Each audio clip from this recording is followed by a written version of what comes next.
a very specific, it's a very specific demographic.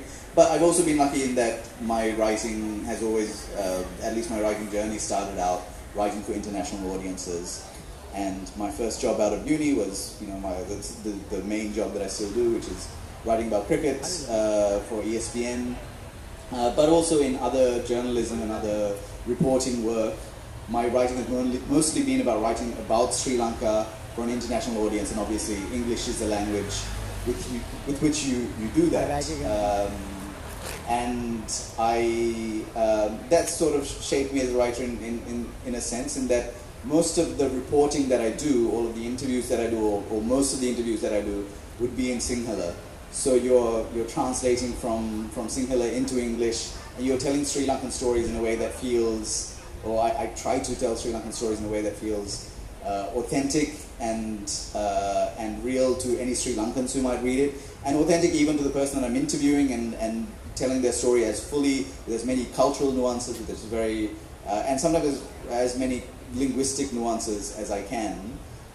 For an international audience, sometimes you have to condense some of the very complicated cultural contexts for someone who reads overseas. But just coming from that reporting, journalism, non-fiction background, very much aware of the fact that I'm, the most people who are reading my work are not Sri Lankans, but at the same time trying to be as truthful as possible and trying to flesh out the nuances, trying to make Sri Lanka make any audience who reads my work as much aware of all the different things that are going on in as diverse and as fractured the places we live in, to try and capture as much of that as possible. Sometimes I don't succeed, but that is the goal. Wonderful. So once again, Fidel started talking about how English was his main language, the dominant language, but then he also talked about how he works with both Sinhala and English in his current work, and he's someone who's writing to international audiences, international readership. So I think it's a very interesting dimension of writing in English in the Sri Lankan context. Thank you, Fidel. We'll come back to you. Chiara. So Chiara has your book, the award-winning book, The Lanka Box. It's actually, it engages with the idea of Sri Lankan English. And I know that you as a person also engage with the idea of Sri Lankan English. Would you like to comment on that as to how much that has played, what kind of a role that has played in your writing? Okay. Thanks, Dr. Ranga. So, if we start from the beginning, as per the constitution, the Sinhala and Tamil are the national and official languages of the country, and it states that English is the link language. But then again, we have people who use English as a first, second and third language in our country. So to me, writing in English is nothing different to writing in Sinhala or Tamil, because we all write about the experience of being Sri Lankan. So I think it's high time that we actually stop differentiating the people who are writing in English, the people who are writing in Sinhala, because we are all writing about the same issues that we are facing, the same experience that we are having. So because English today is not a foreign outside language, because we have our own variety of English, which is Sri Lankan English, which helps us express our cultural conceptualizations. So first, I would like to share an embarrassing story, because I studied in English, but at home my main language was Sinhala in our family. But because I studied in English and I started reading and writing in English, that's what my parents pushed me to do also. So the kind of books that I read were, because I attended a convent school, I could relate to Mallory Towers, St. Clair's, which were very interesting. So then again, I moved to Laura Ingalls Wilder, Christie, and then Mary Kate and Ashley and May Cabot and everything. So in the books that I read, there were home rooms, there were common rooms, there were prom kings and queens. And then again, there were countrysides, they were wearing hats and long dresses. So as long as I can remember, I have wanted to become a writer. So I started writing in both Sinhala and English very early. So I was genuinely confused, when writing in English, what I should do, because at first I started writing the kind of stories that I read about. So I self-published a book, which actually is the embarrassment of my life. It has English characters, it has an English setting, and it took me the longest time actually to talk about it. Now I'm happy that I can talk about it. So from there onwards, until writing Lanka Box, it was a long journey, because after studying Sri Lankan English and English as a subject, now I know how I can reflect my cultural conceptualizations through this language. But as a teenager, I didn't know that. And there wasn't anything that I could turn to, because the kind of books that I read were from the canon. So I think from there to Lanka Box, that journey of unlearning was the hardest thing that I have to do. I think I'm still doing it. So I think writing in English in Sri Lanka to me is to write the way we speak naturally. Like we have borrowings from Sinhala and Tamil, we have metaphors, we use local idiom, and to me, writing in English to do it unapologetically, and with dignity and pride, because it's our own variety of English. Excellent. Interesting, Chiara. You started with a reference to the Constitution, the language chapter, and to be specific, because I happen to come from that sort of background, language studies, what the Constitution says is, Sinhala shall be the official language of Sri Lanka, and the second sentence says, Tamil shall also be an official language. Before we get to English, where it is mentioned as a linked language, so I think it's an interesting tension that we get to see even in the Constitution. But let's not go down that path. But I think what you said pointed in a very interesting direction, where, like when we talk about English in Sri Lanka, the idea of culture always steps in.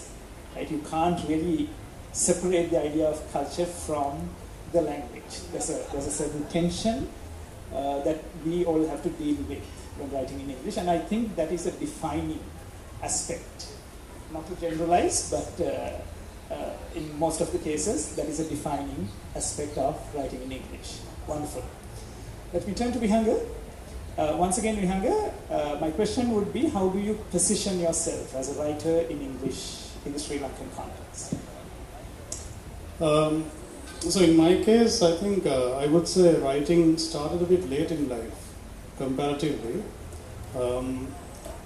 Discounting the novel everyone writes at age 5, discounting that, I think I got into writing the way we relate to writing in the present, somewhere probably O-levels going into A-levels.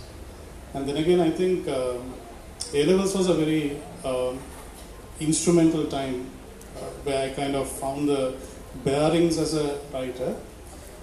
And I need to also kind of add a footnote here, because I'm one of those kids who grew up not exactly relating to what was happening at school, what we were studying at school, because I still have this fairly vivid traumatic memory. When I was in grade 3, I was seriously thinking how I was going to do what I was doing for 10 years more. And I think the real change in my formative stages came when I was in grade 9, when this subject literature was introduced. For the first time, I actually found a subject that I could relate to, and even at that point I knew that probably this is my way forward. And I think coming into the A-levels, the kind of subject matter we had really got me into writing, because as you said, we were more or less peers at high school, so we probably studied the same kind of syllabus. And you will appreciate that there was a lot of modernism to start off with, A-level lit. And I think my literary sensibility kind of started to tick at that point. And from there, I think when I first published my maiden collection of short stories, I was 21 plus. So 2006, 21 plus.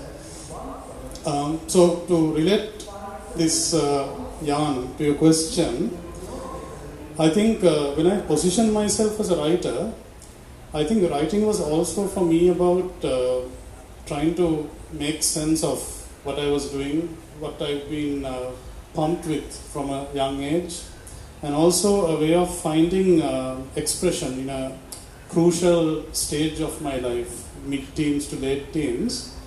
And the first writing I did in my early 20s probably is an extension of that process. So I think over time,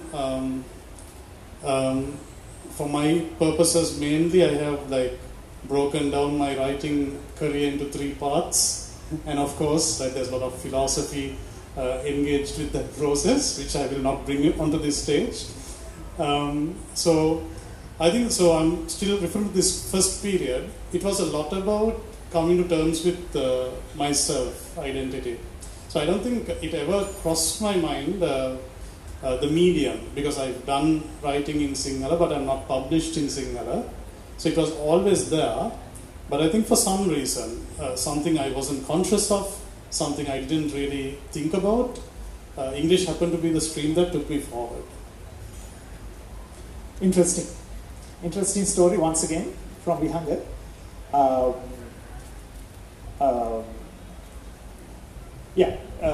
Let's move to the second round. Just to break the pattern, maybe we could start with Fidel, this one, especially because the mic is with you. Fidel, as you know, there are literary festivals that get organized practically every year. And I think that's a very interesting development in the Sri Lankan literary landscape. We have the Gaul Literary Festival, and this time we had a Kandy Literary Festival, probably for the first time. And I'm sure you've been part of such events to certain extents. What are your thoughts on that? Like, what kind of role do you think these literary festivals play in promoting writing in English among Sri Lankan writers? I don't have a lot of experience. I think the only one I've been a part of was this year's Gaul Lit Fest, and in that I was moderating a couple of panels. So I don't have a lot of experience, but I think they can bring your work to a wider array of a greater audience, but also maybe from a writer's perspective, it puts you in touch with writers from around the world and around Sri Lanka. And then, my book came out in 2019, so just before COVID, and just before then there were a few Indian literary festivals that thankfully I was able to go to, and then those were a lot of very eye-opening for me as a writer, just to understand what people in different parts of the world are doing, especially in the non-fiction space, which is non-fiction genre where I mainly operate. So that was to be exposed to other writers and go to their panels, and I think I enjoy attending literary festivals much more than I enjoy being on panels and so on.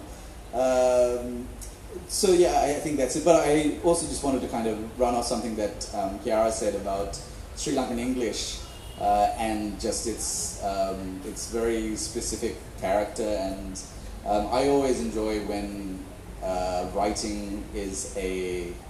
when the writing I'm reading, in whichever genre, gives a sense of place, and it gives a sense of texture in the way that the writer uses it. And in Sri Lanka we have such a distinctive English that we use. It's not English that is used anywhere else in the world, and it obviously borrows a lot from Tamil, the way we speak Tamil, and particularly the way we speak Sinhala as well. And you can see, when you hear Sri Lankan English, that it's, shall we put a drink, like is drink agamuda. It's a direct transliteration. And so as much as, even for non-fiction writers, it's a great thing to be able to try to put that in our writing, so that it feels like the writing has really come out of this place and this place alone. So yeah, I just had a thought that I wanted to. Oh, that's very interesting. Once again, we keep going back to this idea of hybridity, right? You have to be a hybrid personality in order to write in English in the Sri Lankan context. At least that is my perspective. And what you said, I think points in that direction. Yes, wonderful. If I may turn to Ramya, Fidel just talked about literary festivals. Like we also have literary prizes. As you know, the Gresham Prize is a very renowned prize for writing in English in Sri Lanka, and you just won this year's prize. What kind of role do you think these prizes play in promoting writing in English in the Sri Lankan context? So it's not only about the Gresham Prize, it's also the State Literary Prize, and I'm sure there are other prizes too. Any thoughts on that? Yes, definitely, because as I said, what pushed me into writing in English were the prizes. And I'm not talking about the big ones, like the State Literary Prize and the Gresham, the small ones. You know, as a student, when you enter a competition, the English Writers Cooperative prizes, those small steps that kind of push you forward. I think if you're a young person starting out as a writer, and kind of as Vihanga said, if you kind of feel this is where you want to be, I never had that feeling, but if you really get that sense of literature as being the thing that you want to kind of focus on, then these prizes become something that push you forward. It gives you an endorsement, because what's very easy to do in Sri Lanka, because there is no audience as such, is you can publish your own book, you can get your good friends to buy the book, and you think you're a writer. But you're not a writer just because that happens. There has to be some sort of genuine market for it. You know, you really have to have a proper audience.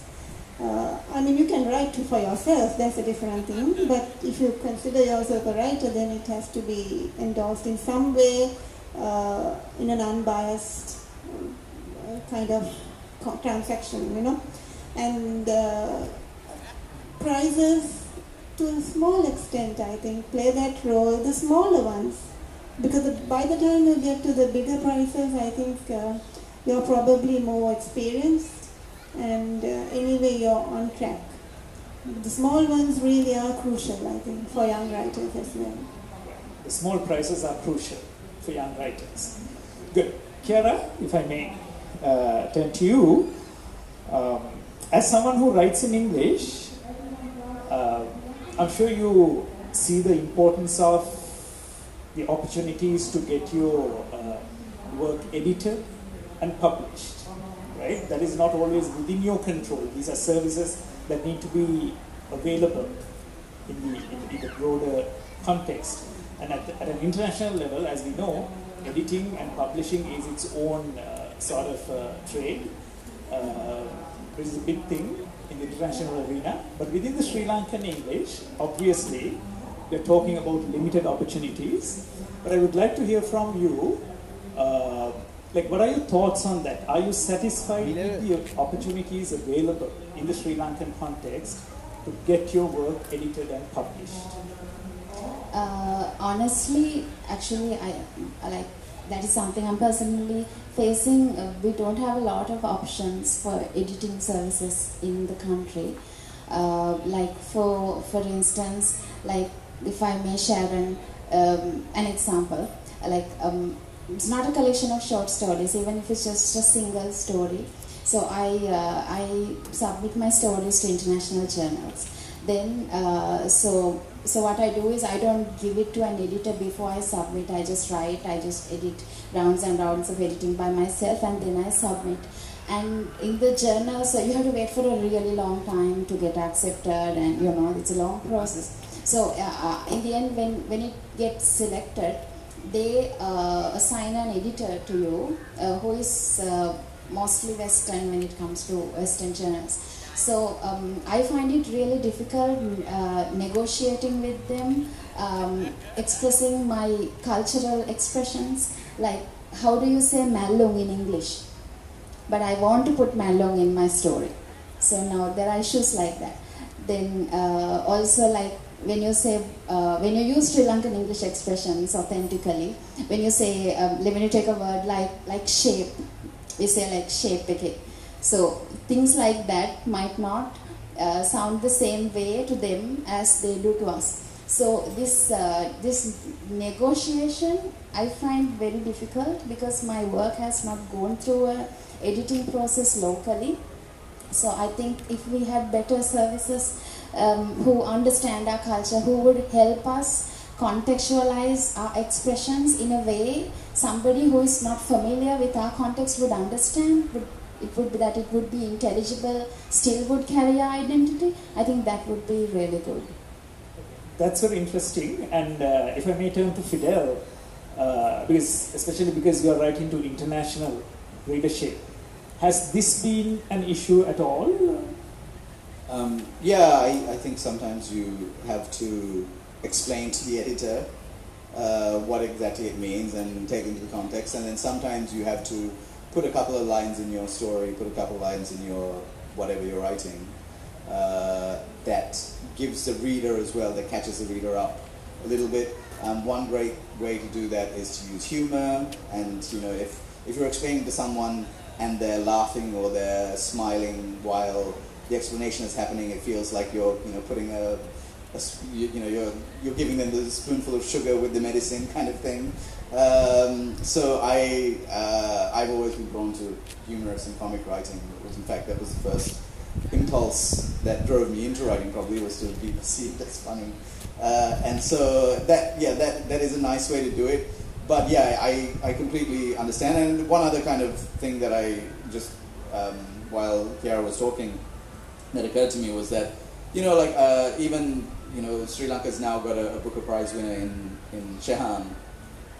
Chats with the Dead was edited first by an Indian, who was probably the closest kind of cultural reference by an Indian team, who are closest cultural reference to Sri Lanka. But then it got into the hands of somebody who understands the Sri Lankan context, understands Sri Lankan English, and then it became Seven Moons, and then it was it didn't lose a lot of its character, I don't think, but it maintained that character, but someone who understands the local context was able to edit it in a way that was really true to the novel, and then it went on to do what it did. So I 100% agree with Kiara that having locals be much more part of the editing process is a huge advantage to writers writing in English. I think that's something that we're missing right now, because we don't have a lot of editing.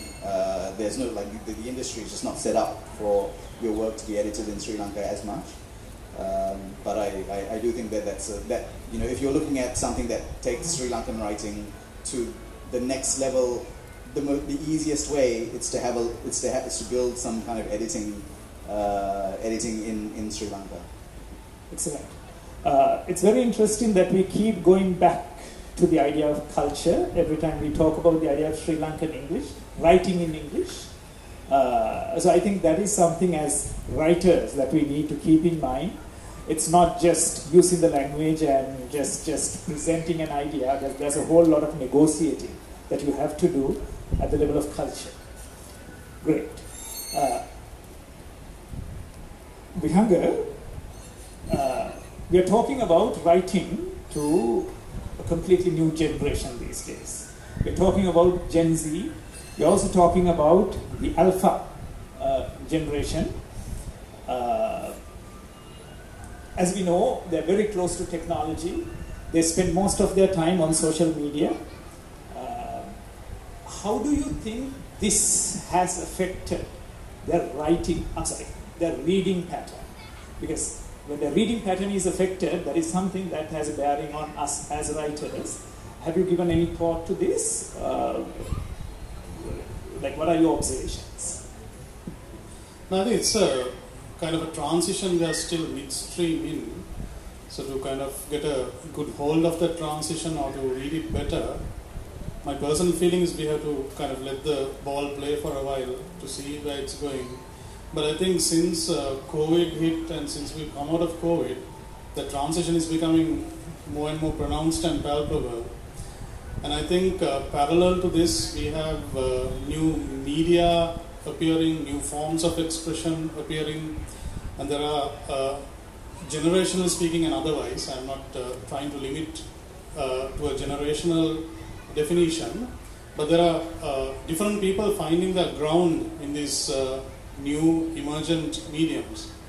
So my feeling is definitely there will be some adjustments writers will have to make, but I'm also thinking we are still reading War and Peace, we are still reading Tolstoy, we are still reading Charles Dickens, we are still reading the so-called ancients in the present time. So my feeling is probably in terms of reception and in terms of production, they might probably carry on into channels, there will be overlaps. But my, speaking like specifically for myself, I would play for a while before concluding any further. But I am receptive to the changes taking place. Very interesting. It's, in other words, it's not a complete breakaway from what has been going on, the standard practice. It's a continuation, it's an extension. But if I may add just another point, what I see by and large is a huge decentering process in terms of expression and also channels used for expression. So there are like new centers emerging. So probably I would give it more time before making a call on it. But it's a very interesting development, especially the last 5 to 8 years. Bianca, what exactly do you mean by decentralization? So kind of a breakaway from the more mainstream platforms, mainstream expressions. It's not only happening in writing per se, but also the kind of, let's say, forms and varieties.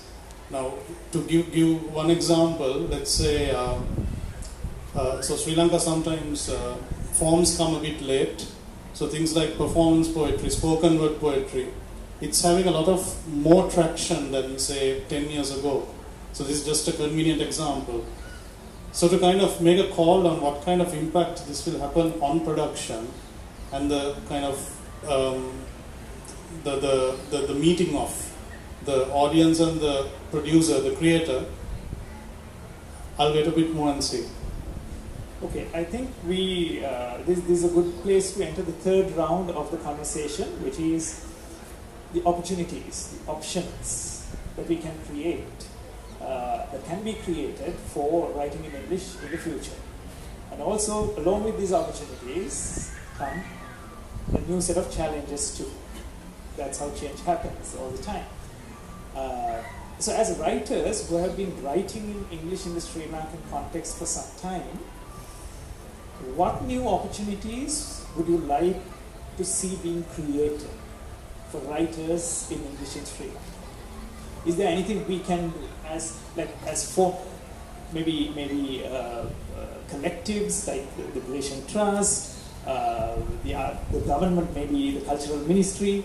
What sort of course of action should be adopted to ensure that more and more quality writing in English comes out in the Sri Lankan context?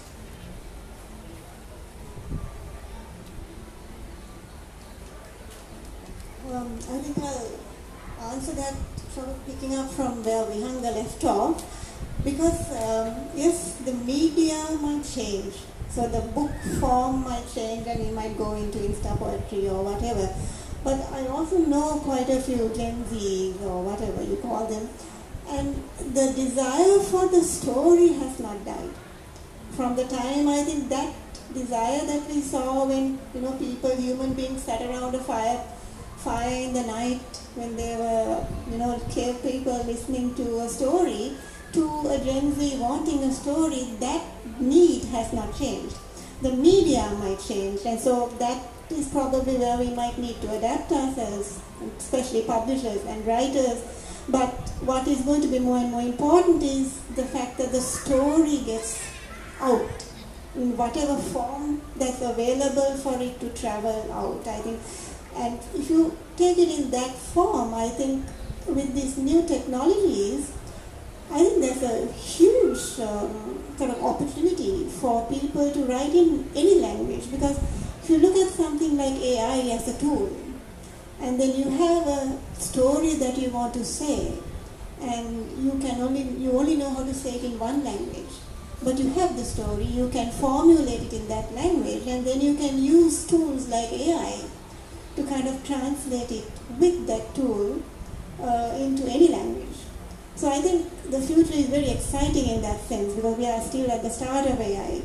And I'm not using this as AI taking over creativity. I think the human beings are going to be essential in the creative process, but they can use these tools to kind of get their stories out in whatever language. And I think if you keep that in mind and you think that in the Sinhala and the Tamil communities there are far more writers than we have in English, then I think there's a chance for us to see those writings in English more than we have done now in the future. And that's what I think.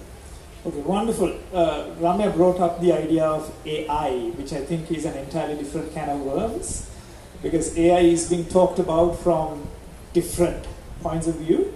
I think this is something that we can all talk about. Do you all have any thoughts on like the role of AI? Like, have you ever used AI for your writing? And what is your perspective on AI? Yeah, it's AI cannot write jokes. It's not. It's. I mean, it might be in the future, but it's. I think it's the last thing that it can write. So as long as I can write something funny, I feel a little bit safe from.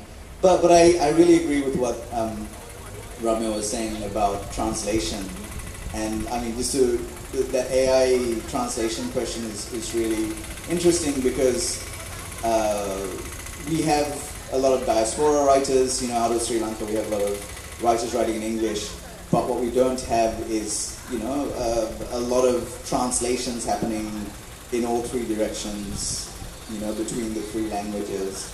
And I think that is one thing that I would love to see change during my writing lifetime, to be able to read much more Tamil, much more Sinhala stuff that, that I can get through a Sinhala novel, but there's no way I'm going to get through a Tamil novel. There's no way, because of my language, capabilities, not because of any other reason. So I would love to see us reading each other's stories and each other's experience much more frequently. And perhaps AI can give us a helping hand, but also it's up to us to kind of become more proficient across our languages.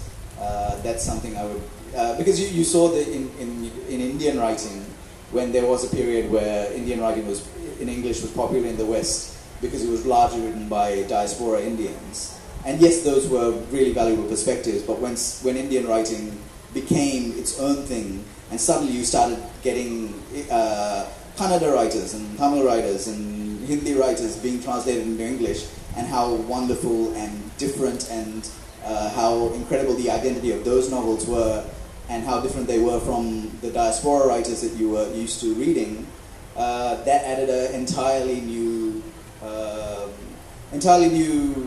level of variety, and it gave you, as a reader of Indian writing, a completely different perspective of the country and the experiences that people go through as well. So I would love to see that happen for us, and if AI can be a part of that, then I'm all for it.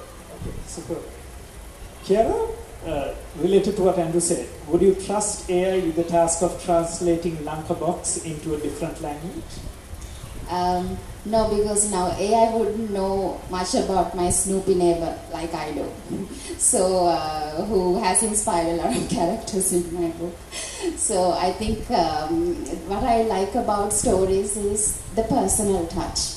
So it's important to talk about issues, it's important to talk about the social issues that we face, but I believe if you just want to talk about issues, we have non-fiction. So you have to write stories, like personal stories, and let it naturally emerge up to the point where it talks about the issues that you strongly feel about. So I don't think I can do that. And adding on to what Andrew said, I think translations it's very important, because English writing cannot exist in a country with two official and national languages if these are not interlinked. And so I was a part of the panel for Swarna Pustaka this year. So I got to read like all the novels that were published in Sinhala.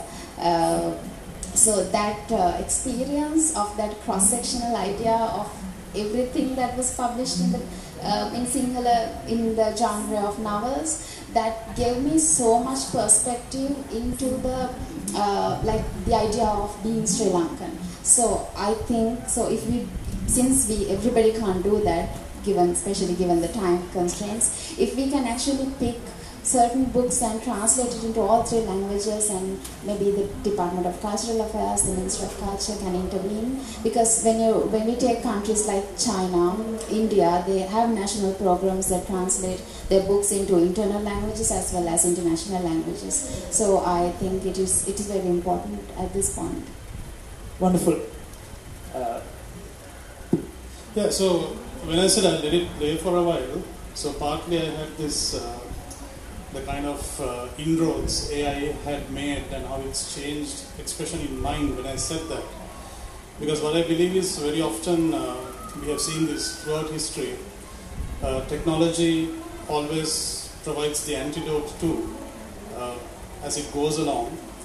So the kind of quirks, the kind of issues, the niggles we find right now, maybe human endeavor is such, we have such capacity, we will come up with the remedies. But then again, I'm also very aware, especially in fields like translation, because this word came up a couple of times. Even right now, if we get on to another stage, like let's say, for example, Tamil to Sinhala translation, etc. So what's been going on in the last few years? So aided translation has been a point of discussion, especially among Puritans, grammarians, the old school folk, where I also belong, I guess. But then again, I really feel that AI is going to make us rethink about creativity and what we consider as processes of writing. So just to get a tad personal, so I happen to teach creative writing in an unknowable, undisclosed, let's say, university somewhere on this planet. So part of the deal is they have to produce a creative work at the end of the course. So then again, parallel, another part of my job is marking medieval literature answer scripts. So I can kind of get a feeling that the two don't come from the same source, right? So these are like challenges probably even educators like yourself will have to probably find solutions for as we go along. But I'm someone, that's my nature, I just give something time to work itself out, so I'll keep a close eye. Keep a close eye. Yes. So regarding what was said about AI, I think we all agree that AI presents a whole series of opportunities which we did not have access to earlier, a few years ago. But at the same time, I think, as Chiara and Fidel specifically emphasized, the human creativity needs to be factored in. Without creativity, what AI can do is questionable. But as Vihanga said, I think we need to give it some time and see what these opportunities have to offer to us as writers. Okay, I think this marks the end of the dialogue, the conversation that happens on the stage. We have a few minutes for the Q&A. If the members of the audience have questions to the 4 panelists, I can come down with the mic.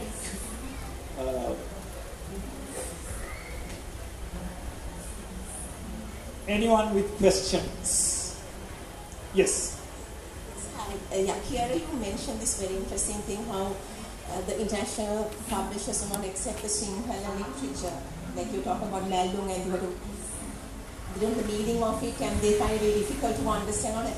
Yes, but at the same time, didn't Kalmula break that barrier when he actually wrote a lot of Sinhala, like basically raw Sinhalese, you could say that word, but the Sinhala readers were also well received by the international readers. Yes, that's the thing. So you have to do it in a way, you have to contextualize it well, so that skill, unless you have mastered it, I think it's better, my point was that it's better to have your work edited locally before you expose it to something international is what I meant. I think it's important that it's essential that you use your local borrowings and local idioms. I think editing process helps us do it easier and better. That's what I meant. Edited locally, you mean? Yeah. Because if I had the chance of editing it locally before exposing it to an international journal, okay, that process would have been smoother, is what I meant. Okay. Thank you. Any more questions from the audience? Yes, sir. Hello Andrew, seeing you speak is as good as the Sri Lankan victory brewing in God. Andrew, I'd like to ask, where does Sri Lanka's future stand in terms of today's topic? The future of English writing in Sri Lanka. In terms of what, sorry? The future of English writing in Sri Lanka, where does it stand? I mean, it has to be as bright as it's ever been. No? Like the number of incredible stories that are coming out, and also probably last 7-8 years have been the most free, I think, that writers probably of all descriptions, English, Sinhala and Tamil, have been for a long time. In terms of, there was even in my journalism career, there's been lots of self-censoring and censoring that happened, but that's happening less and less about Sri Lankan stories. So I think that is really a positive thing, and the amount of attention that Sri Lankan writing, particularly fiction writing, is getting around the world. Yeah, it feels like we're on a bit of an incline. So I hope it continues. Thank you. We have another question. Hi, diasporic Sri Lankan writing. You mentioned some amazing writing that's coming out from the diaspora. My problem is a lot of these books and works are automatically classified as, congratulations to these Sri Lankan writers, winning awards and everything. But do we need to classify them in a separate category? The diasporic who've lived abroad all their lives but yet continue to write about Sri Lanka, as opposed to the Sri Lankans who live here and write about Sri Lanka. Because in my point of view, they are two different categories. Your thoughts? I don't know, whoever wants to take that.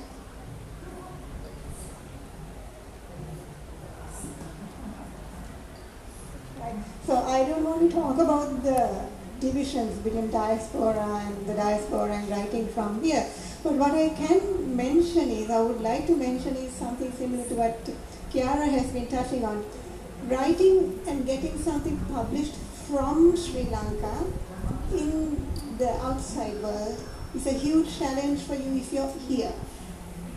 Very different to the access that a diasporic person will have from whatever center they're writing from, London, Geneva, Oslo, or wherever, or Canada, or wherever. It's very different. The experience is different, the opportunities are different. So in terms of opportunities alone, I think that there is a huge gap between what opens up to a writer starting from here to a writer starting from there, which is one of the reasons I have enormous amount of respect for people like Shehan, Ashok, Fidel, who got their books out there, published overseas by overseas publishers, because you have to go, a different step to get there. So I think part of the question was also, we may have gotten our work out there, we may have gotten our books out there in the international arena, but do they need to be classified as Sri Lankan? Why can't they just be writing in English? That is the crux of the question, I think. I'll just quickly say, one observation was that, I have a lot of sympathy for lots of diasporic writers, because there are lots of reasons to leave this country, and there have been for a long time. Especially if you're a Tamil writer writing about Tamil experiences, there's, it's not really fair to say that, their experiences are any less authentic or because of their time abroad. Perhaps their access to markets, their access to publishers is very different from those who live here, for sure. But also the scale at which people have left this country, depending on who you are, depending on your identity, your ethnic identity mainly, is different. And those stories deserve to be heard and told too. It's a really tricky one. I think Vihanga probably has. So to directly answer your question, I feel the distinction is necessary. That's what I feel. So there's a big debate about this, and it's largely an academic debate. The division is also academic in a way, but it's also about identity, it's also about representation. So I think the short answer to Carmel's question is yes, the divisions should be there. But I think the real challenge as writers, especially resident writers, if there are diasporic writers, there are also resident writers. The real challenge is how do you position yourself, especially in the age of globalization? Because what we have seen by and large till about the 1990s is that what is Sri Lankan writing gets, let's say, defined by what is produced in Sri Lanka. That was the situation. So that's where we have the Punyakanti Vijayanayakas, the James Gunawardhanas, the Raja Proctors. So the definition of Sri Lankan experience was by default taken as a thing written from within the country. So I think in the age of globalization this changed. That's where we had the rise of the diasporic branch, the Ramesh Gunasekaras, Shyam Selvadurays, Nayami Munaviras, so on and so forth. But I think it has now come to a point where the second branch has overtaken the first, where reception is concerned. So that's where the crisis emerges. But I think for writers it will be probably helpful, because sometimes this happens when you have success, you take success as a role model. Maybe it will help if you're a resident writer, you don't necessarily kind of try to imitate people writing from outside and try to, it's a Cinderella's foot kind of thing. You don't try to fine-tune your expression or your channels of expression after, let's say, an expression coming from a spatio-temporally distant place. So that would be my input on the question. Yeah. Thank you, Vihanga. I think it's time to end the conversation because we have specific instructions to finish at 5:50, 5:30. We can? Okay, wonderful. We have some more time for questions. Yes, ma'am. Hi. So actually it's also related to Carmen's question. And I just want to remind the panel and everyone here that both Naima Munavira and Shankari Chandran were first published here under Pereira Hussein. They tried desperately to get published elsewhere, but they couldn't. But after they were published here, and actually Naomi's book even won the first prize for the Commonwealth Short Story for South Asia, the regional prize, then she got traction internationally.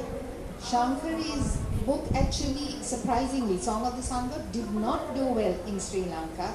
It was a very slow seller, but the fact that she had been published had a lot of traction with Australian publishers. So I just wanted to set that record that it can also work both ways, and that's what we at Pereira Hussein try our best to do, is like to publish here first and then send our books abroad. It's sort of like we're trying in a very small way to do the reverse. Thank you. Thank you, ma'am. Any more questions to the panelists?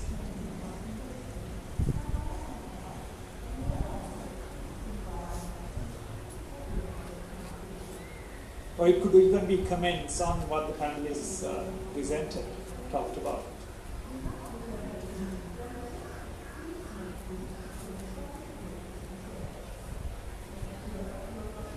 Okay, thank you very much. Thank you, thank you very much. To everyone who's here, I'd like to say thank you first to Madhuranga Kalugampitiya, Ramya Jeerasinghe, Fidel Fernando, Chiara Manduli, and Vihanga Pereira. Please give them all a big round of applause. So, as you know, at the Gratian Trust, Ms. Sreen is here, and both of us as co-chairs of the trust would like to say thank you and would like to appreciate the Book Publishers Association, and specifically Dinushi for having given us this opportunity to hold this panel, a Gratian panel here. It's after many years that we are coming back from pre-COVID, I think. And I'd like to mention Sarasabi's Amendra Haputantri, who's also a very close friend of the Gratian Trust, and we've been with them for many years of our journey. What really struck me is that in the conversation today, quite a cross-section of writers, all of them Gratian winners, as you remember. We've got quite a few other winners, shortlisters in the audience as well, and we're really glad and proud that we have so much, as we came to finally, homegrown and winning productions. So this last year has been really good for Sri Lankan writing, both here and abroad. We've gained a lot of recognition. We've been on the Booker stage, needless to say, everyone knows that one. And we, as at the Gratian, we're looking at creative English writing, developing that. Very positive thoughts from our panel today, because the AI question always gives us the GBs, especially at Gratian. But I must say that, you know, the thoughts they've all brought up today, creativity, the very key word which Michael Ondaatje speaks about all the time, that's the one that we are all going to focus on. And I think that has no replacement, not even AI. Then we also come to another fact which I'd just like to bring up very quickly. Translations, very dear to our heart. All of you know the HAI Gunatilaka Prize, we call it the Hague, which brings in translations from Sinhala and Tamil into English. So we are looking at creative translations. We are not looking at just literary translations, and that's what our jury's mandate is, that they're going to look at creative translations, the best from the best. So Gratian Prize coming up, entries coming up in December. For anyone here, everyone here, please send in your entries, and we'd love to see, you know, our usual submissions coming in thick and fast in December. But thank you very, very much. First of all, our panelists, all of you in the audience, and book publishers, as I mentioned before, all the personnel here, the sound, the light, the people who man the stage and the cameras. Many, many thanks for your support. And I'd just like to say that we hope that you will all continue to support us, because we, as one of the leading, you know, creative English prizes, are looking at bringing together all of the literary influencers in the country. So please support us, and we wish you all a very good evening. Thank you. Please, for the panelists and everyone here. Thank you.